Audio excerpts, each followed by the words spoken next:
Saudara Habib Ali bin Muhammad Al-Habsyi, beliau berkata, fasa' fima sa'au wasyrab ma'algum mahum ala yahbaq rabbak mithla ma habahum. Kata Habib Ali apa? Ikuti para ulama, ikuti para as-salafun as-salih, ikuti para ulama-ulama salaf, amal mereka, ibadah mereka, waraknya mereka, khaufnya mereka, kamu ikuti.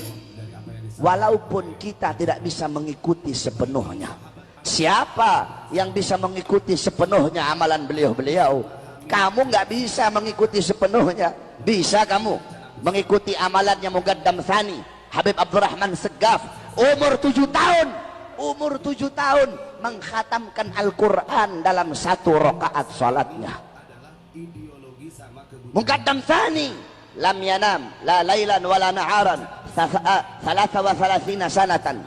Muqaddam Tsani 33 tahun nggak tidur, tidak siang hari, tidak malam hari. Ditanya, ya Imam, kenapa kamu nggak tidur? Apa jawab beliau? Bagaimana saya bisa tidur? Melihat ke kanan sorga, melihat ke kiri neraka, melihat ke atas arasnya Allah. Bisa kamu ikuti? Bisa kamu ikuti. Habib Ahmad niki karomahe ngeten, Mbak. Niki saksine Habib Syekh nih, Habib Syekh Solo ngertos betul. Habib Ahmad niki nate badhe wangsul teng Yaman. Niki pun pesawat kan biasa teng bandara niku kan biasanya kan sak jam sak derenge bidal niku kan harus ada di bandara check in. Nah Habib Ahmad niki pun di susu-susu kali keluarga. Habib niki pun jam segini, Beb, pun jam sekian. Ini sudah harus check in, Beb. Wis gampang, kusik. Niki keluarga wis ra nyandak, ra mungkin nyandak. Bandarane nggih teng Boyolali niku to.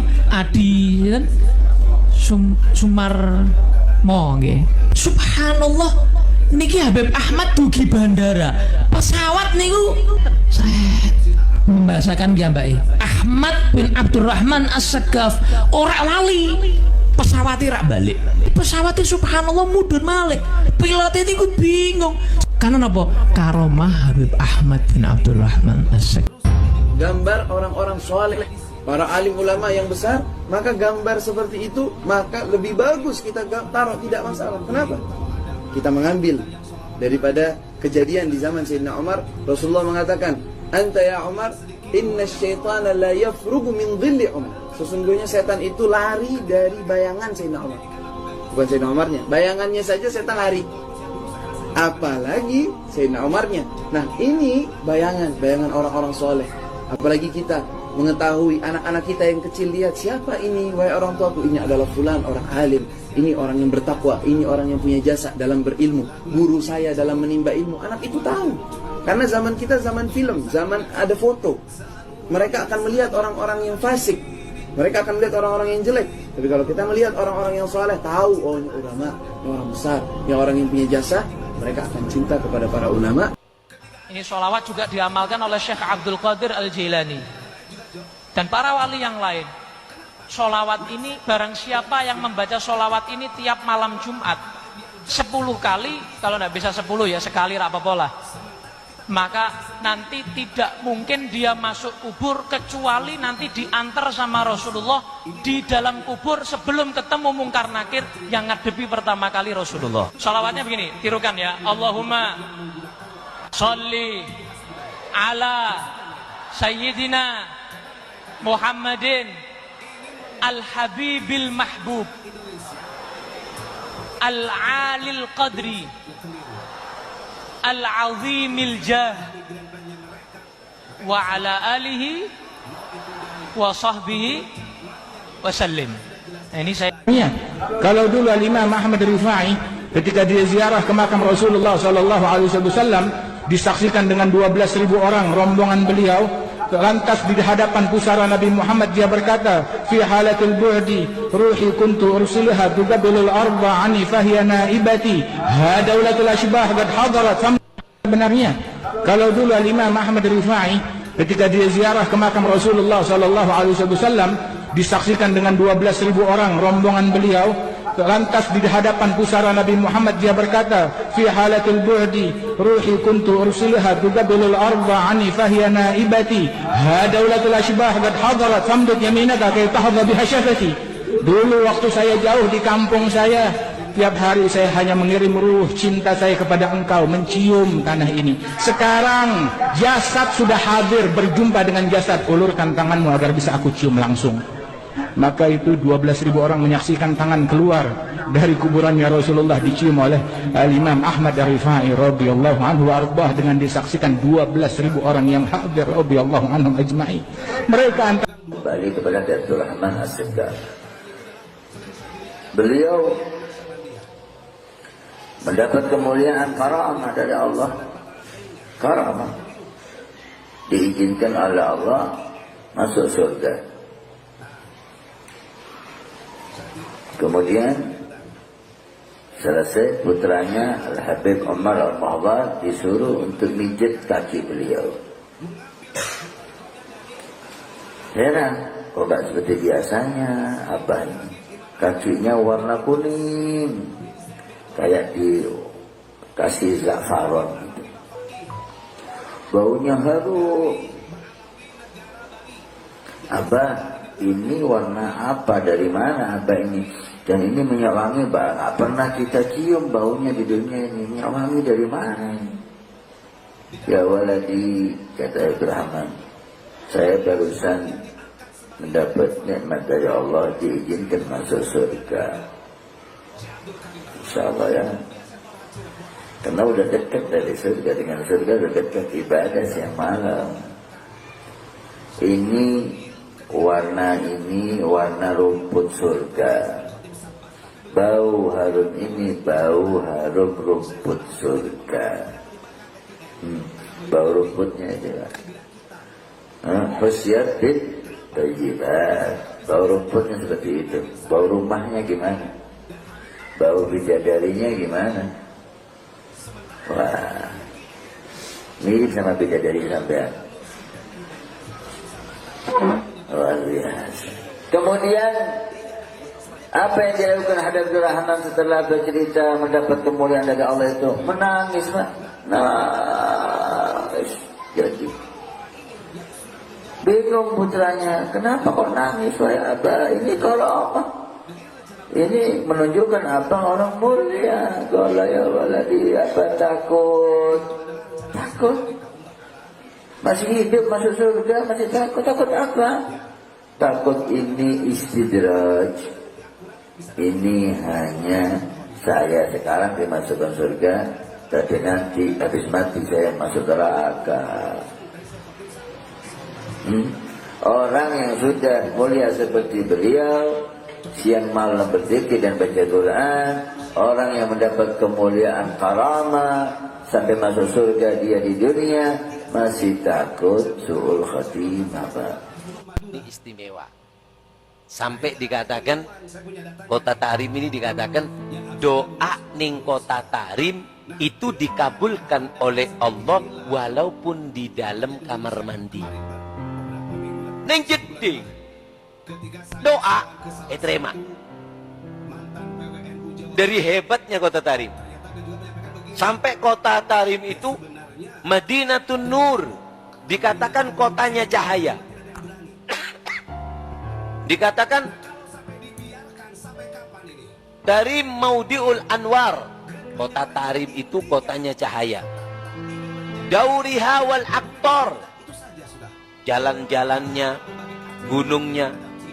Wallah ma fi haddar illa wa amla'ahullah. Demi Allah, tidak ada satu tempat yang ada di Kota Tarim melainkan Allah berikan di situ penuhi daripada cahaya. Makanya Kota Tarim itu kota yang sangat hebat. Sampai orang dulu itu berebut untuk tinggal di Kota Tarim. Ingin berada di Kota Tarim. Sampai dikatakan yaret fi haddar walau kama sagil ghar. Ada di Habib Kadzim As-Segaf ketika ziarah Sunan Giri. Ketika ziarah Sunan Giri, Habib Kadzim cerita, dulu ada satu sayyid ziarah ke Sunan Giri ini, melihat ada patung naga kan ya. Di anunya itu ada naga kan. Dalam hatinya sayyid ini ingkar, ini katanya wali, kok ada patung depan makamnya. Subhanallah, malamnya si sayyid itu mimpi datang Sunan Giri bawa tombak mau membunuh dia. Dia teriak dalam mimpinya, ya Faqihil Muqaddam. Datang Sayyidina Faqihil Muqaddam. Sayyidina Faqihul Muqaddam menenangkan Sunan Giri. Sunan Giri mengatakan apa? Alim auladak adab inda ziyaratil awliya. Ajarkan anakmu adab ketika ziarah para aulia. Maka Sayyidina Faqihul Muqaddam mengatakan, ya waladi, ini mereka sudah berbuat ini. Mereka ini sudah luar biasa di sisi Allah Subhanahu wa taala, para wali songo ini. Jangan kamu buat masalah aku dengan mereka ini, katanya Sayyidina Faqihul Muqaddam. Pembohong, kau pembohong. Ketika beliau meninggal, ini anaknya pamer keramat. Ayo siapa nih yang kira-kira gantiin Abah? Al-Hamid ngeluarin rantai emas dari langit. Keramatnya Al-Hamid tuh, ngeluarin rantai emas dari langit sampai ke bumi. Sampai ke bumi. Lagi ngobrol sama kakaknya Al-Muhdhar nih, Syekh Umar Muhdhar. Ayo wahai Syekh Umar Muhdhar, dilihat keramatannya, nurunin rantai emas dari langit sampai ke depan dia. Ini Habib Syekh Umar Muhdhar ketawa doang. Dibilang sama adiknya, Al-Hamid, coba lihat tuh paling atas siapa? Gak tahu ada Syekh Umar Muhdhar megangin rantai dari atas. Lebih hebat saya. Bin Salim ini sangat luar biasa. Luar biasa. Bahkan ucapan beliau mengatakan, kalau aku tidak malu kepada Allah. Ini yang sangat luar biasa. Yang pian belum pernah dengar dari biografi para wali-wali yang lain. Kalau aku tidak malu kepada Allah Ta'ala, maka neraka Jahannam itu akan aku matikan. Kalau aku tidak malu kepada Allah Ta'ala, maka neraka Jahannam itu akan aku matikan. Kalau aku tidak malu kepada Allah Ta'ala, maka neraka Jahannam itu akan aku matikan. Artinya Allah ini mengabulkan setiap doa Syekh Abu Bakar bin Zaid. Kalau seandainya Syekh Abu Bakar bin Zaid memohon kepada Allah Ta'ala agar api neraka Jahannam ini dipadamkan, maka Allah akan padamkan. Kalau bisa ngunjukin karomah, dia bisa masuk begitu. Dia doa kepada Allah, ya sama syurbil laban, walad Abdullah dakhal Adan. Wahai Tuhannya langit, tolong turunin minuman susu, turunin. Anaknya Abdullah Naidurus Al-Akbar mau masuk ke kota Aden. Mendung terus hujan, dan benar-benar hujan susu. Kaget-kaget tuh orang semuanya. Abu Bakar itu waktu masuk Aden ditantang. Kalau engkau benar orang soleh wali mau masuk sini, turunin hujan susu dulu. Abu Bakar itu terkenal di kota Aden. Dia waktu mau masuk Aden doa, ya sama subbil laban walad Abdullah dakhal Aden. Wahai langit turunin hujan susu, anak Abdullah mau masuk Aden. Muqaddam Muhammad bin Ali Ba'alawi di umur 7 tahun mengkhatamkan Al-Quran dalam 1 rakaat sholatnya. Bisa kamu ikuti? Umur 7 tahun mengkhatamkan Al-Quran dalam 1 rakaat sholatnya. La yanam 33 sanatan la lailan wala naharan. Faqihul Muqaddam 33 tahun tidak tidur. Orang nanya, ya Faqihul Muqaddam, ya Imam, kenapa kamu gak tidur 33 tahun? Jawab beliau, bagaimana mungkin saya bisa tidur? Lihat ke kanan sorga, melihat ke kiri neraka. Dalam riwayat, melihat ke atas arasnya Allah. Syekh Umar Muhdhar lagi khalwat, lagi baca zikir. Kemudian anaknya masih kecil, masih balita, lari sana, lari sini. Kemudian tiba-tiba robos masuk ke kamar khalwat. Nah, orang-orang wali kalau sudah zikir, istighraq, mendarah daging, mendalami sampai lupa apapun, nggak ngelihat apapun. Sehingga ketika beliau kaget ada suara orang masuk, langsung dibilang, "Mut, mati kamu." Seketika itu anaknya kebakar, mati langsung. Sadar daripada Syekh Umar Muhdhar, waduh, anak saya meninggal ini. Dipanggil istrinya, dimarahin. Ana udah bilang, jagain. Kenapa kamu lepasin begini? Nangis itu ibu. Kemudian tiba-tiba berhenti. Ntar dulu. Kita punya pembantu, sini pembantu dipanggil, sini pembantu, khadamah sini. Itu diambil jenazahnya, diindung-indung lagi, dibacain lagi. Ya bintul gutub, ya zawjatul gutub, ya ummul gutub. Itu anak langsung bergerak, berdiri, langsung lari-lari lagi. Ini baru pembantu nih. Kata Syekh Umar Muhdhar, kamu mau ngelawan takdir, anak mati kamu hidupin. Apa kata pembantunya? Enggak tuan, yang ngelawan takdir duluan kan tuan. Anak hidup dimatiin. Dia taslim, nyerah satu sama. Ya udah, berarti memang udah takdirnya. Kan tadi hidup, kemudian mati, ya. Kemudian sama pembantunya dihidupin lagi. Ainul Mukashifin ditanya sama orang-orang yang cinta kepadanya, apakah Nabi Allah Hud ada di dalam apa tidak? قال فغصت دخلت إلى داخل maka aku masuk ke dalam. Masuk ke dalam. قال فرأيت النبي هود جالس داخل ويبكي. Aku melihat Nabi Allah Hud ada di dalam sedang duduk dalam keadaan menangis. فقلت له لماذا تبكي يا نبي الله? Maka aku bilang kepada dia, kepada Nabi Hud, kenapa engkau menangis wahai Nabi Allah? فقال إني أبكي وأئن من ذنوب الزائرين لأنني كل من جاء من الزائرين عليه ذنوب أتحملها ويغفرها الله له. Aku ini nangis karena aku ini menolong orang-orang yang datang ke sini karena mereka membawa dosa-dosa banyak, aku menahannya dan semuanya ketika ditahan oleh aku, Allah Subhanahu wa taala ampunkan dosa-dosa orang yang ziarah kepada aku. Di Tarim ada makam namanya Al-Habib Musyayyah bin Abdullah. Habib Musyayyah ini di Tarim itu kalau sudah 70 atau 80 tahun 70 tahun digali sudah hancur sudah. Kalau di Indonesia lebih lama, biasanya sampai 90-100 tahun baru hancur, karena di sini kan apa namanya tidak panas. Kalau di sana kan panas. Itu ketika dikubur, karena kuburan makam di makam Zambal itu kan banyak yang minta dimakamkan di situ, sehingga gantian dilihat sudah kuburannya rusak atau apa digali atau ditaruh di atasnya. Jadi satu kuburan itu biasanya isi orang 10, sudah habis diisi lagi seperti itu. Ini Habib ketika digali, Habib Musyayyah ini ketika digali kuburannya, beliau Al-Habib Musyayyah duduk di kuburannya, duduk baca Quran, digali. Hah? Apa? Kaget yang gagal. Di kuburan gali ada semangkanya, ada pisang goreng, tapi ya tak ada tambahan dia. Baca Quran, kaget dia. Apa kata Habib yang ada di kuburannya? Tutup, cek mau ngomong lo gue en. Kamu kalau ngomong cerita sama orang, Allah akan takdirkan kamu gak panjang umur. Takut pak? Ya apa? Ngelihat hal yang aneh kayak gini, jasadnya utuh hidup di dalam kuburan, nggak boleh cerita mati. Aduh, berat, nyimpen rahasia itu berat. Akhirnya dia simpen nggak tenang. Ada apa mas? Enggak. Mikir, enggak dik, tak nyawa apa? Apa? Janda bandegi. Bangun aku jawab, kamu janda. Akhirnya apa? Akhirnya didesak sama istrinya, cerita, aku melihat makamnya Habib itu, ini Nabas, tukang gali kuburan. Ketika digali nggak taunya Habib sedang duduk di kursi emas dengan membaca Al-Quran. Cerita, nggak sampai seminggu mati. Dan ini cerita masyhur, disebutkan dalam kitabnya Majmu' Kalam Al-Habib Alwi bin Syahab. Disebutkan di situ.